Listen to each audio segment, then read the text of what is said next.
Good morning student. आज हम कुछ महत्वपूर्ण आयनों के बारे में चर्चा करें। धनावेशित आयनों के एक संयोजी द्विसंयोजी धनायन। ये 9 से कक्षा 9 से 12 तक के लिए सबके उपयोगी है। इन कुछ आयनों और कुछ प्रतीकों को जब हम बहुत अच्छी तरीके से समझ जाएंगे, संयोजकता को समझ जाएंगे, तो हमारा यौगिकों को बनाने का जो है समीकरण बनाने में आसानी होगी। हम बहुत आसानी से समझ जाएंगे कि समीकरण कैसे बनता है। तो ये महत्वपूर्ण आयन है। इसको तो कक्षा 9 में ही रहता है, लेकिन बच्चे इसको पढ़ते नहीं है। उसका खामियाजा उनको भोगना पड़ता है कक्षा 10, 11, 12 सब में। तो ये 12 तक के लिए उपयोगी है। जब आयनों को आप समझेंगे और संयोजकता समझेंगे, इलेक्ट्रॉनिक विन्यास समझेंगे, तो ये सब सारी चीजें, जैसे सोडियम है, सोडियम का परमाणु क्रमांक होता है 11। इसके बाह्यतम कोश में कितना इलेक्ट्रॉन होता है? इसका इलेक्ट्रॉनिक विन्यास 281, तो एक इलेक्ट्रॉन त्याग कर एक बनाता है। पोटेशियम का परमाणु क्रमांक होता है 19, इसका होता है 2881। इसमें भी बाह्यतम कोश में एक इलेक्ट्रॉन है, वो भी एक इलेक्ट्रॉन त्याग कर एक संयोजी धनायन बनाता है। तो जो क्षार धातुएं होती है, sodium, potassium, lithium, sodium, potassium, rubidium, caesium, francium, सब एक इलेक्ट्रॉन त्याग करके क्या करते हैं? एक संयोजी धनावेश बनाते हैं। अब इसमें देखिए, जो 2 संयोजी धनावेश है, क्षारीय मृदा धातु है, सेकंड ए आवत सारणी में सेकंड ए के तत्व है।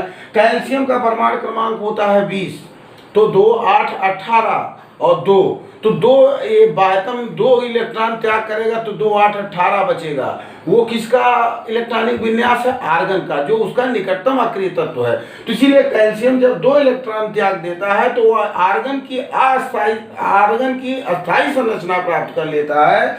और तो इस पे संयोजकता कितनी हो जाती है? 2, क्योंकि इसने 2 इलेक्ट्रॉन त्यागा। मैग्नीशियम का परमाणु क्रमांक 12 होता है, सोडियम का 11 होता है, तो 281 होगा। मैग्नीशियम 12 का होगा, तो 282 होगा। सोडियम में एक त्याग कर पिछला इसका आखिरी गैस 28 किसका होता है? नियान। नियान का परमाणु क्रमांक 10 होता है, तो 28 की अवस्था ये एक त्याग कर पाया। पोटेशियम भी एक त्याग कर आर्गन की निष्क्रिय अवस्था पाया, और ये मैग्नीशियम 2 त्याग कर किसकी अवस्था प्राप्त करेगा? ये भी नियान की अवस्था प्राप्त करेगा। तो सभी सक्रिय तत्व इलेक्ट्रॉन को त्यागते या ग्रहण इसलिए करते हैं कि वो अपने निकटतम अक्रिय गैस तत्व की संरचना को प्राप्त कर सके। अब जैसे हमारा सोडियम 281 था, एक त्याग करके पाया, लेकिन जब फ्लोरीन हम देखेंगे, फ्लोरीन का 9 होता है परमाणु क्रमांक, इसका इलेक्ट्रॉनिक विन्यास होगा क्या हमारा? 2 और 7।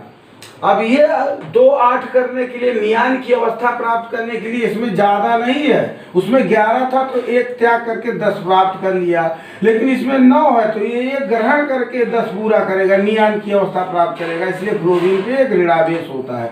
क्लोरीन का परमाणु क्रमांक 17 होता है, इसका इलेक्ट्रॉनिक विन्यास 2, 8, 7 होता है। तो बाह्यतम कोश में 7 इलेक्ट्रॉन है, तो ये एक ग्रहण करेगा, तो 2, 8, 8 होगा। ये भी आर्गन की अवस्था प्राप्त करता है।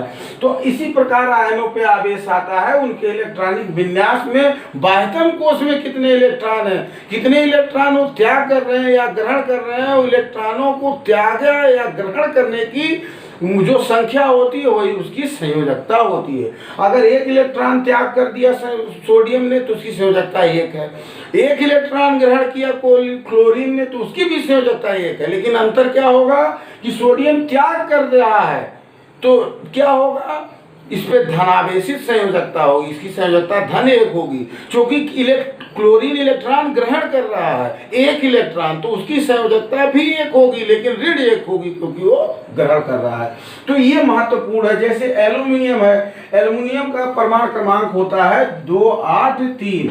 जैसे सोडियम का 11, मैग्नीशियम का 12 और एल्युमिनियम का 13 होता है। तो बाह्यतम कोश में कितने इलेक्ट्रॉन आएंगे? 3। तो यह भी 3 त्याग कर नियान 2, 8 की अवस्था, जैसे सोडियम और मैग्नीशियम प्राप्त किए, ये 3 त्याग करके प्राप्त करता है। इसी एल्युमिनियम पे धन 3 आवेश होता है। तो किसी आयन पे धनावेश या ऋणावेश संयोजकता किस पे निर्भर करती है? उसके बाह्यतम कोश में उपस्थित इलेक्ट्रॉनों को त्यागने या ग्रहण करने से। जितना इलेक्ट्रॉन त्यागेगा, तो उतना ही धनावेशित संयोजकता उसकी होगी, और जितना वो इलेक्ट्रॉन ग्रहण करेगा, उसकी संयोजकता उतनी ऋणात्मक होगी। तो संयोजकता धनात्मक और ऋणात्मक हो सकती है। जैसे क्लोरीन और सोडियम दोनों की संयोजकता एक है, लेकिन क्लोरीन की संयोजकता ऋणात्मक है क्योंकि वो ग्रहण कर कर अक्रिय गैस की अवस्था प्राप्त कर रहा है।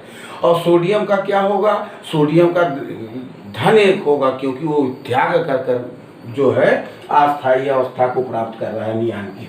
तो इस महत्वपूर्ण को आप समझ गए होंगे। दूसरे में भी हम अन्य आयन है और जो इलेक्ट्रॉनिक विन्यास है उसके आधार पर सूत्र समझाएंगे। तो ये सब फंडामेंटल बेसिक्स रूल है बेटा, इसको जब समझ जाएंगे 9 से 12 तक सभी के लिए महत्वपूर्ण है।